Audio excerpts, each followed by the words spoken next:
Oh, that's tripping me out. Yeah, my camera, whenever I flip my little V screen over, it puts my words backwards, like mirror. Pretty cool.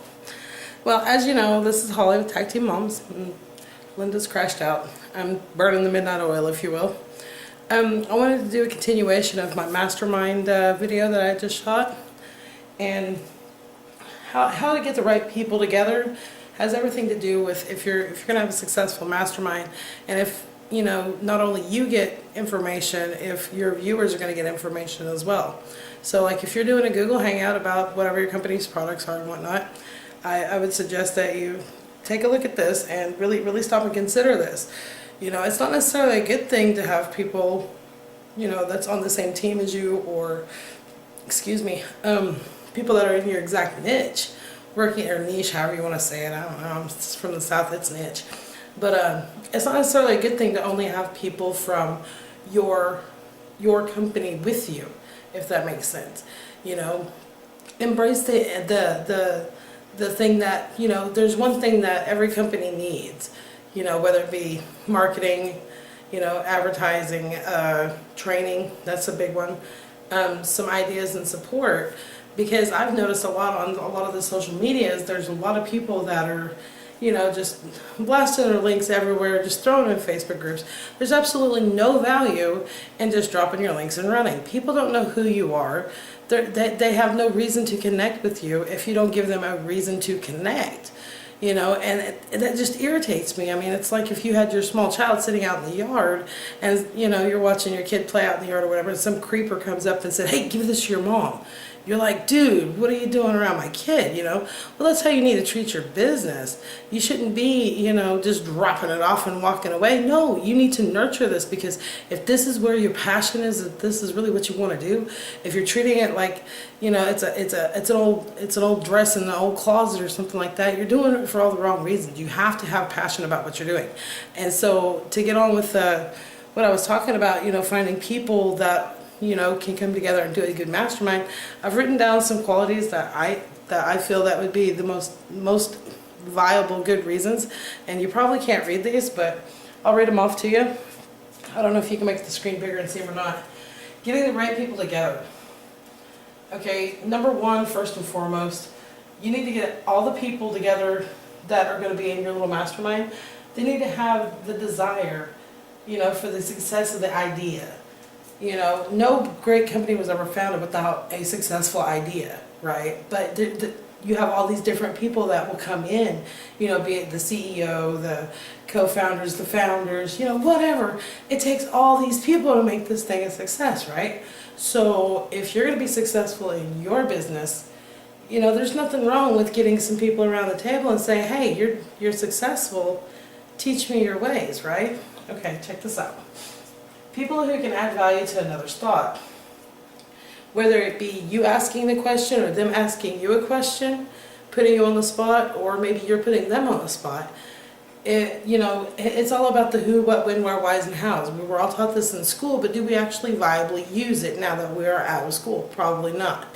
Unless we're, going over our kids. Where was you and who was you with? Really, this isn't kid games anymore, guys. People who can't handle quick changes in conversation. So many times I have seen a lot of Google Hangouts that the intention starts off here, and then it will bounce and bounce and bounce and bounce and bounce. That's what our Google Hangouts usually go. We go from, talking about what our passion is to what makes us mad, what gives us the energy, the flow, what, how it makes us feel, and all these different emotions that go along with it. And then the ultimate result being is an awesome hangout to where everybody connected on the same level and the energy resonated. Because that's the cool thing about video is, and doing like hangouts and stuff like that, masterminds, what have you, is you're able to connect with somebody on their level. You're able to, convey how you're feeling. Whereas in a lot of things, we get a 30-second commercial on television. They're blasting this product, they're blasting that product, their emotions coming through. It's like if you're listening to somebody, and you're watching like this crazy thriller movie, it's like a creepy stalker horror movie thing. That's why the music's there, is because it's compelling your emotion. It's like the old Jaws sound, the dun dun dun dun dun, because it's coming. But it's that moment of bam that gets you, right? And it makes you stand up and pay attention. So, you gotta be ready for the quick changes in the conversation. Those who appreciate the strengths where others are weak.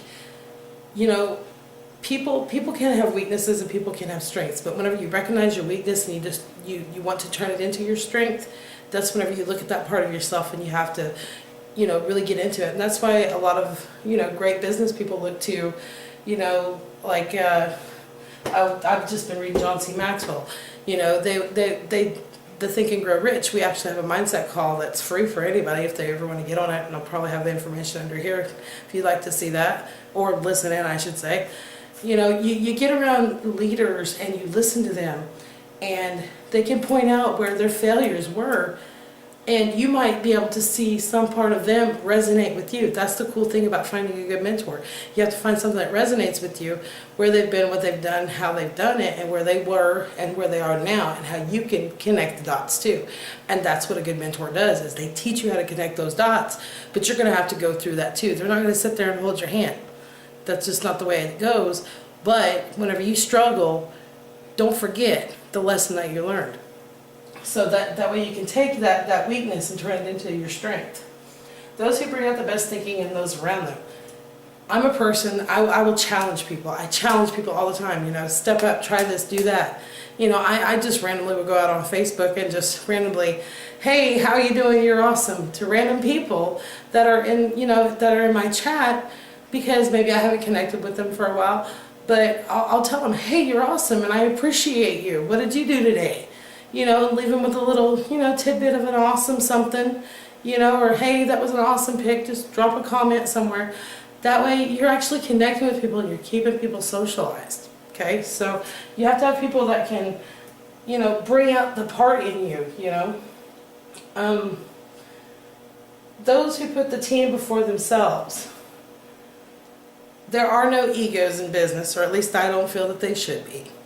And it's not for me to say, because I've seen a lot of these larger corporations really make me mad at the way that they treat their employees. Because honestly, they wouldn't be in the position that they are in if it wasn't for the people at the bottom. Because how they got that high obviously was from stepping on somebody. You know, and that a lot of people will say, you know, that's not the right way to think about it. But I've seen both sides. And I mean, you've got good companies and you've got bad companies. And to be honest, there's a lot more bad than there are good.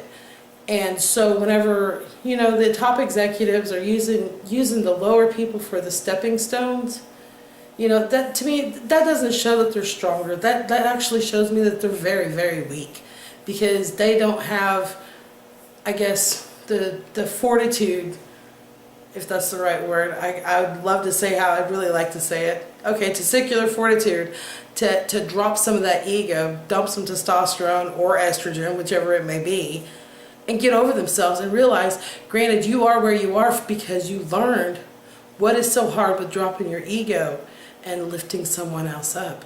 Because you're not going to live forever, right? Okay. People who possess maturity, experience, and success about the topic of the discussion. That's where the learning magic happens.